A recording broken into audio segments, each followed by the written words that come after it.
Will you pray with me?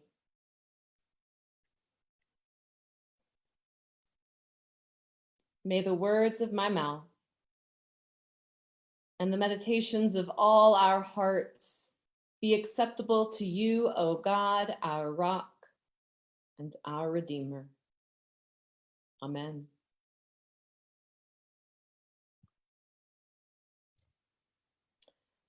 Likely we've heard this story before. It is, after all, one of Jesus's greatest hits. The disciples are in a boat by themselves when a storm blows up and they are sore afraid. Jesus comes to them walking on the water, and the disciples are amazed. Peter wants to walk on the water too, so he climbs out of the boat and is able to take a few steps, but he gets scared and he starts to sink. Jesus catches him, carries him back to the boat, and suddenly the storm stops. Moral of the story: Jesus is amazing, and Peter needs more faith, right? Well, maybe. That's one reading, but there's much more going on in this story. Matthew writes his gospel in language of allegory and symbolism of the Hebrew people.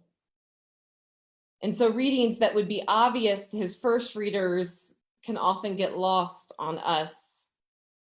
So I'd like to step back and take a look at three particular aspects of this story that say more than our 21st century ears may initially pick up on: the boat, the sea, and the faith. First, the boat. For the gospel writers and for early Christians, a boat was a symbol for the church. It's the ark of salvation, a way through the waters, a reminder that Jesus's first disciples were ordinary working class fishermen. And the Gospels are full of stories like this one, of boats traversing perilous, stormy waters. Matthew wants to make it clear to the Christian community that following Jesus will not be easy, that there will be hard times, struggles within, dangers from without, that the church may be the ark of salvation, but let no one walking in the way of Christ think that we are in for smooth sailing. Second, there's the sea.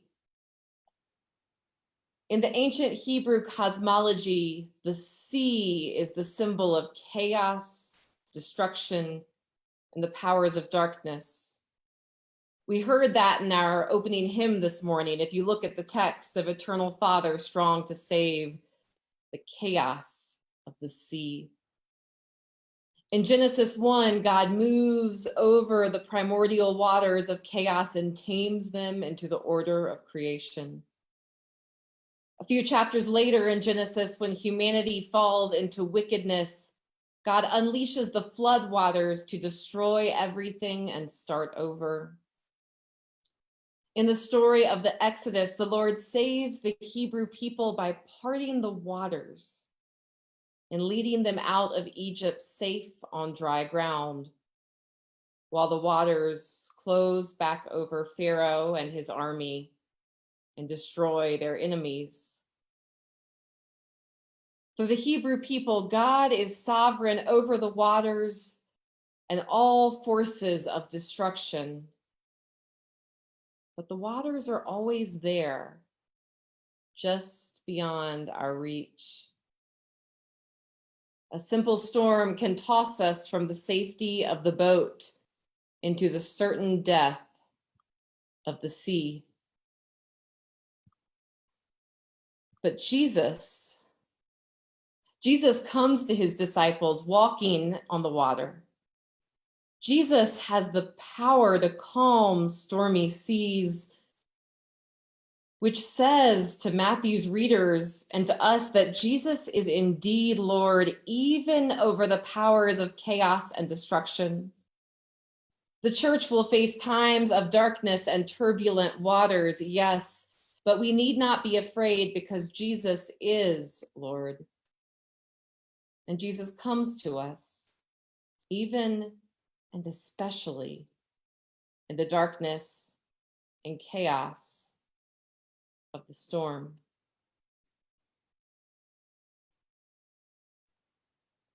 And finally, there's the faith, Peter's faith, to be specific. When Jesus catches Peter, he says, "You of little faith, why did you doubt?"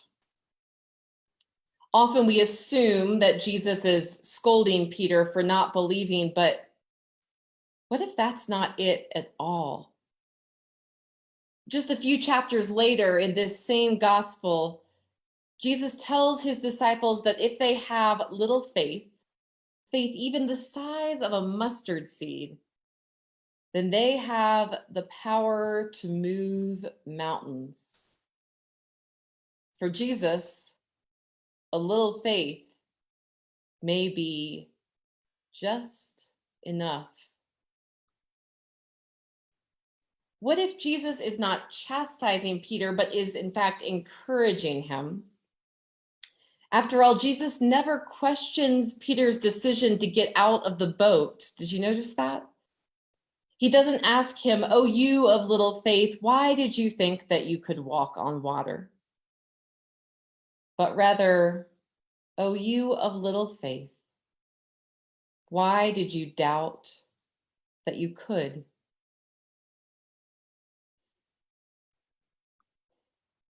For Matthew's first readers, the story said this: the church will face troubles, but Jesus is Lord even over the powers of destruction. And the little faith we have may just be enough.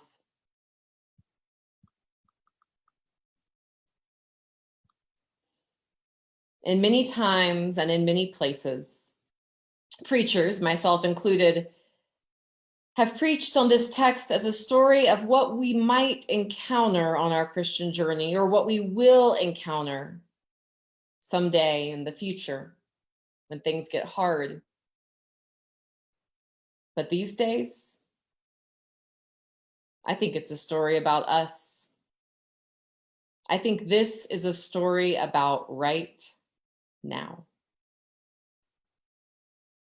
After all, we know that we, Christ's disciples, the church, have been forced out of the boat. We literally cannot gather at the church or gather anywhere for that matter in groups larger than 5. The world, the society, the lives that we have been suddenly and unceremoniously overturned. Our boats have been smashed to pieces on the shore, and we are having to traverse choppy waters without the institutions and the systems upon which we have always relied. If we open our Bibles and look for ourselves in this gospel story, we are the disciples right in the middle of the storm. Chaos and destruction surround us on all sides. But church, here's the incredible thing. We are not sinking. Have you noticed that? Contrary to all logic and expectations, we've lost the boat, but we're not going under. Even without our church building, we're still finding ways to gather and worship God. Even without the institution as we've known it, we're still connecting with one another, caring for one another, praying for one another. We're still giving our time and our money to the church and to our community. We're still finding ways to feed the hungry, house the homeless, welcome the immigrants, provide for the children, care for the sick, and honor God's creation. The boat has been pulled out from under us. So many things that we thought we needed have disappeared from our lives. But the miracle is that we're finding we can walk on water, or at least that we know how to swim. Our little faith is turning out to be just enough. We of little faith, why did we doubt?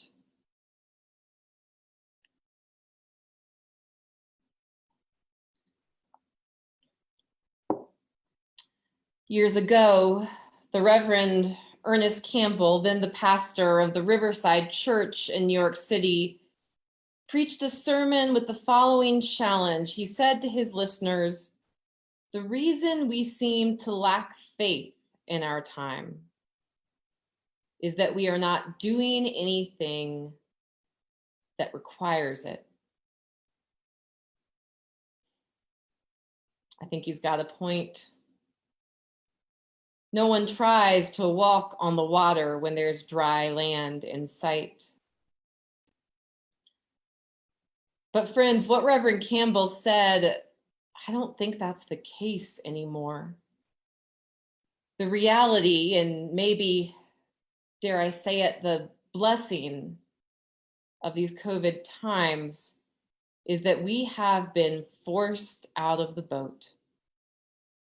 And while we're treading water, while we're blown by the wind and pounded by the waves, we are discovering that we are creative and adaptable and resilient. And we're discovering that even in these waters, we are not alone. After all, what saves Peter in the end is not his newfound ability to walk on water. That gets him a few steps out of the boat. But Peter is saved in this story because when he starts to sink, Jesus is there to catch him. Jesus who is Lord and Jesus who is with us even when the storms are raging. Our faith and our resilience are indeed gifts of God, and they are best cultivated in times of trial, in times like right now. But the purpose of faith is not to get us all the way to the shore. No, like Peter, we have just enough faith to lead us back to Jesus.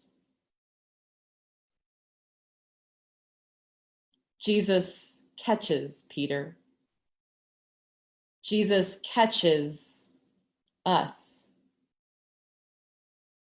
We are not our own salvation, and neither, despite what any preacher might try to tell you, is the boat that calls itself the church. Our sure foundation is this and this alone, the God revealed in Jesus Christ. Thanks be to that God. Amen.